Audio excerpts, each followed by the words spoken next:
నమస్కారం. ఈరోజు మన ఎన్డీఏ కూటమిలో భాగంగా మన నరేంద్ర మోడీ గారు మూడవసారి ప్రధానమంత్రిగా ఎన్నికై ఈరోజు ప్రమాణ స్వీకారం చేయబోతున్నారు.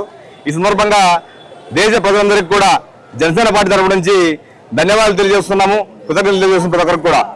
ఏంటంటే ఎన్నో కుట్రలు జరుగుతున్నాయి ఆయన మీద.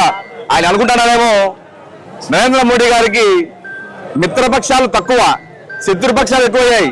ఏంటంటే 16 పార్టీలు దేశంలో ఉంటే సుమారుగా 20 దేశాల పైగా ఆయనకి ప్రపంచ దేశాలు ఆయన శత్రుత్వంగా ఉన్నాయి. మన దేశం ఎదగకూడదు అని ఆయన గురించి కోరుకుంటూ ఉన్నాయి. ఎందుకంటే మన దేశం ఈరోజు 11-12వ స్థానం నుంచి 5వ స్థానానికి వచ్చిందంటే వాళ్ళకందరికీ కంటికి పురుగుకుంటుంది అనమాట.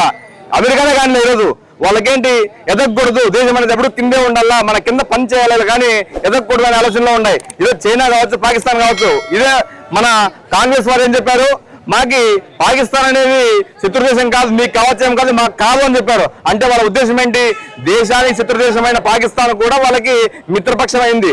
అంటే ఆలోచించవచ్చు, ఆయనకి వ్యతిరేకంగా ఎన్ని పార్టీలు ఎన్ని దేశాలు పనిచేసేది అయినా కూడా 240కి పైగా ఆయన సొంతంగా బీజేపీ ద్వారా సాధించారు.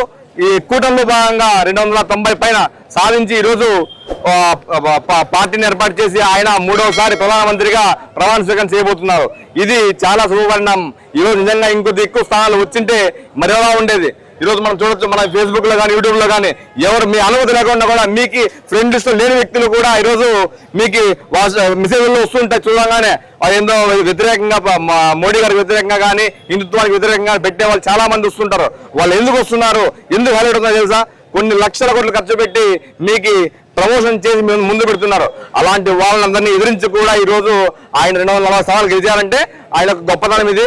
హిందువులకు కావచ్చు, ప్రతి ఒక్క భారతీయుడికి, ఇదే కాదు దేశంలో చాలా మంది ముస్లిం సోదరులకు కావచ్చు, ఎస్సీ ఎస్టీ సోదరులకు కావచ్చు, ప్రతి ఒక్కరు క్రిస్టియన్ సోదరులకు కావచ్చు, ఎన్నో లాభాలు పొందారు.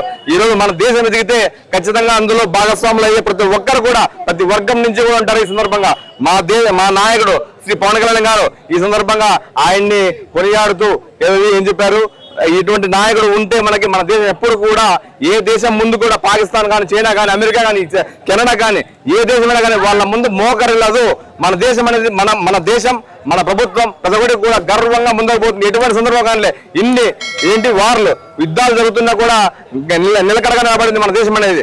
అంటే ఇటువంటి నాయకుడు ఉంటే దేశం అంత గర్వంగా నిలబడుతుందని చెప్పేసి మా నాయకుడు శ్రీ పవన్ కళ్యాణ్ గారు చెప్పారు.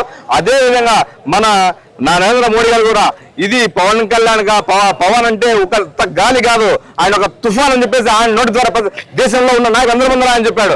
మీరు గుర్తుంచుకోవచ్చు. అంటే మన పవన్ కళ్యాణ్ గారి గుండెల్లో నరేంద్ర మోడీ గారు అంటున్నారు, నరేంద్ర మోడీ గారి గుండెల్లో కూడా పవన్ కళ్యాణ్ అంతే ఉండాలని ఈ సందర్భంగా తెలియజేస్తున్నాము.